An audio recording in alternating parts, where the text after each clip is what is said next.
I've been having ongoing GI problems for the past several years, more so just in the past year.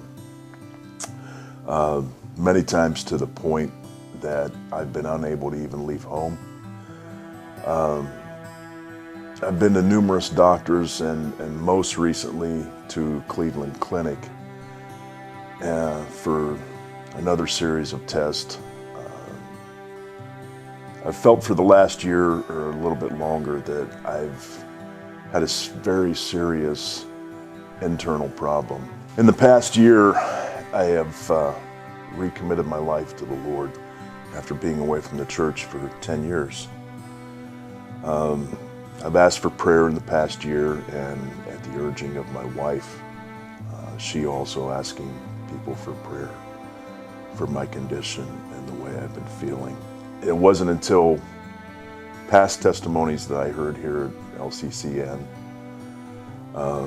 that I took a step to really understand just how powerful prayer and testimony can be.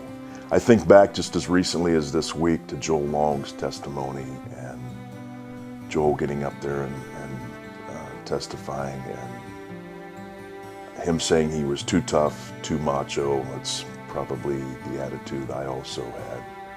Too tough, too macho, to really turn your life and your decisions over to God. There have been other testimonies as well, but his is the most recent that I do recall. Going to the altar and hitting your knees is something I'd never done until I came here to LCCN, and what a humbling and powerful thing that can be, to hit your knees there at the altar and lay it all out for God to hear everything about you. I don't know about real men wearing pink, but I do know that real men love the Lord. That I know for sure. I did that with this problem in my life.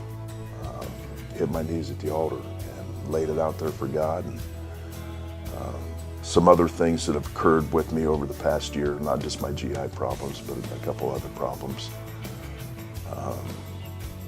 I left it all up to God.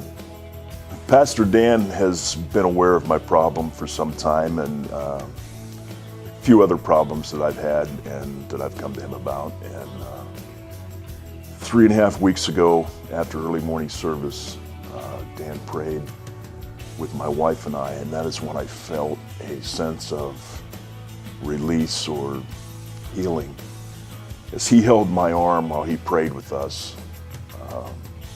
right out here in the foyer of the church, right outside the sanctuary. It felt like his hand was much larger than what it normally is. I felt a warm sense, a warm touch, if you will.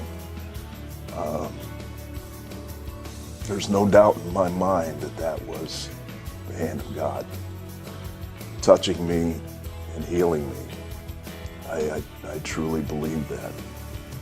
I will say, after that point, that my test results, my biopsies, came back negative. I have a clean bill of health, so to speak, GI-wise. I guess you could say that was after just knowing in my stomach, knowing in my heart that something was terribly wrong with me. God healed me that morning. There's no doubt in my mind. There's also no doubt in my mind that God is very alive and very, very well and at work here at Lyman Community.